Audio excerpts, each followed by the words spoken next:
Have you ever made a promise to a stranger, never realizing it would change the course of your entire life?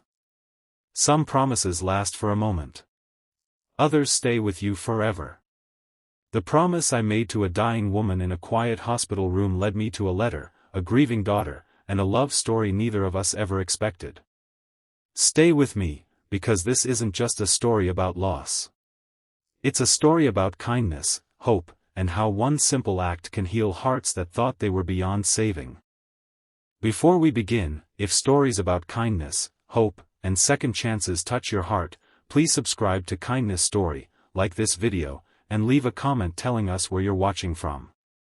Your support helps us share more inspiring stories that remind the world kindness still exists.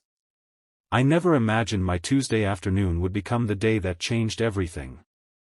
I had stopped by the local hospital after work to deliver flowers to my elderly neighbor. She had broken her hip a week earlier, and I promised to check on her while her family was out of town. The hospital felt unusually quiet.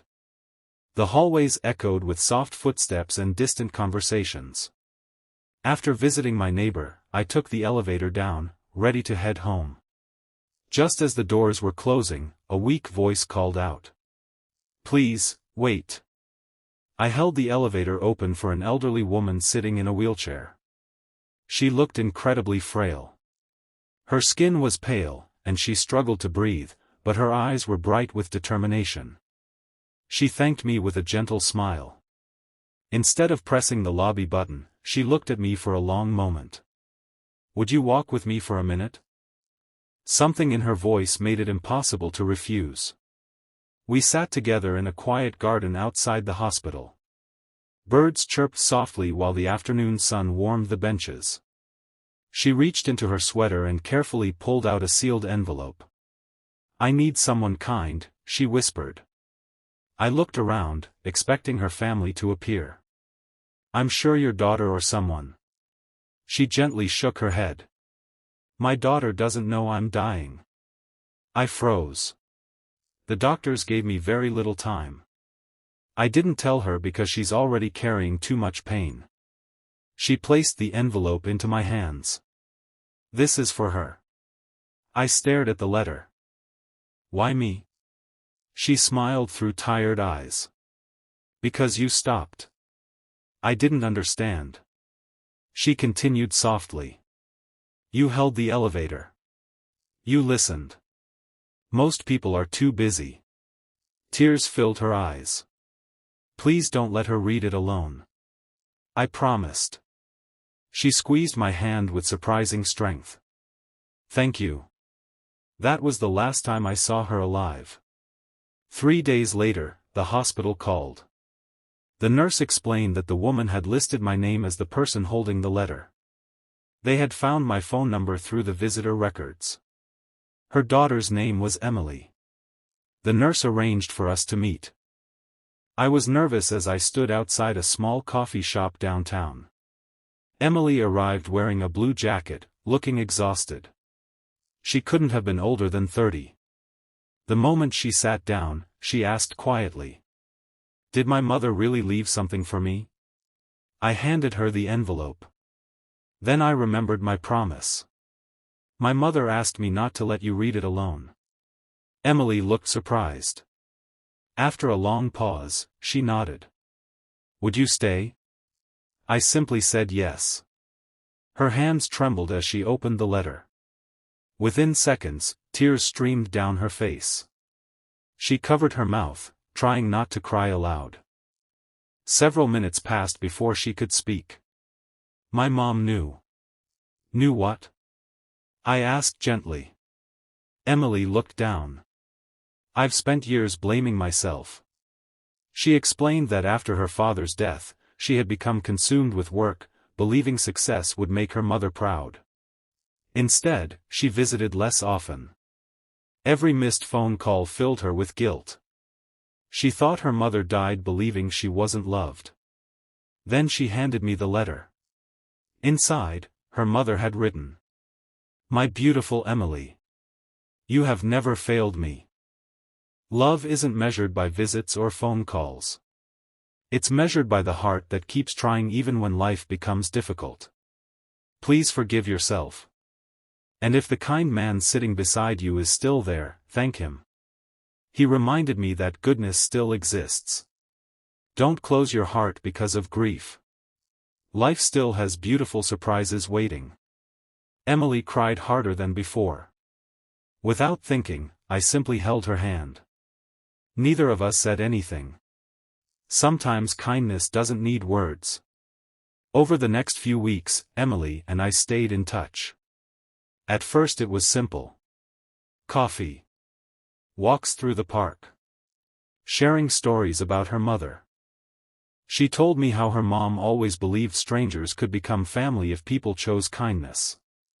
I laughed and admitted I didn't believe that before meeting her. Emily smiled.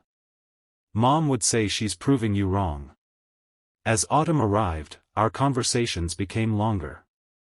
We talked about childhood memories, dreams we had forgotten, and the mistakes we wished we could erase. For the first time in years, neither of us felt alone. One Saturday, Emily invited me to help clean out her mother's house. Every room held memories. Old photographs. Birthday cards. Handmade quilts. In the attic, we found dozens of journals. Her mother had written nearly every day. One page caught Emily's attention. She read it aloud. If you're reading this after I'm gone, remember something important. Kindness is never wasted. The smallest act may become someone else's biggest miracle. Emily wiped away another tear. She really believed this. I smiled. So do I now. Months passed.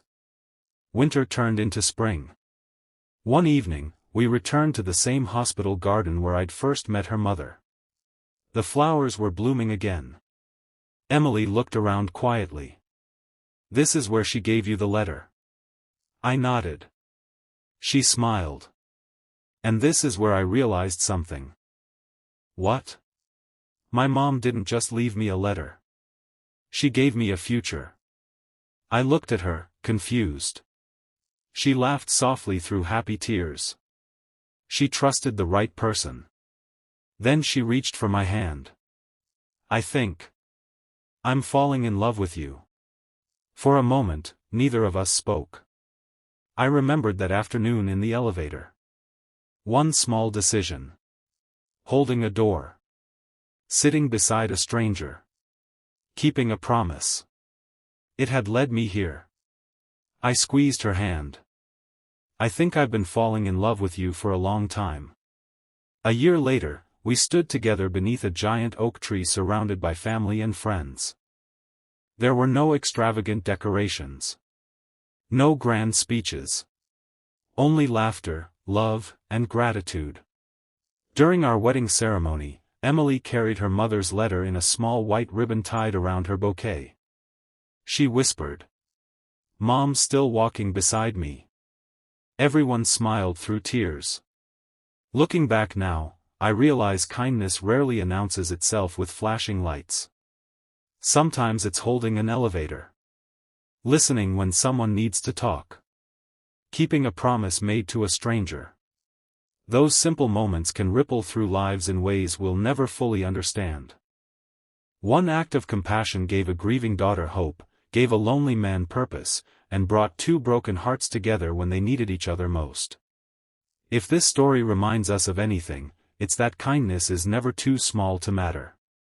Every smile, every helping hand, and every promise kept has the power to change someone's life forever. So today, choose kindness whenever you can. You never know whose future you're quietly helping to write. And perhaps, just like us, you'll discover that the greatest love stories often begin with the smallest acts of compassion.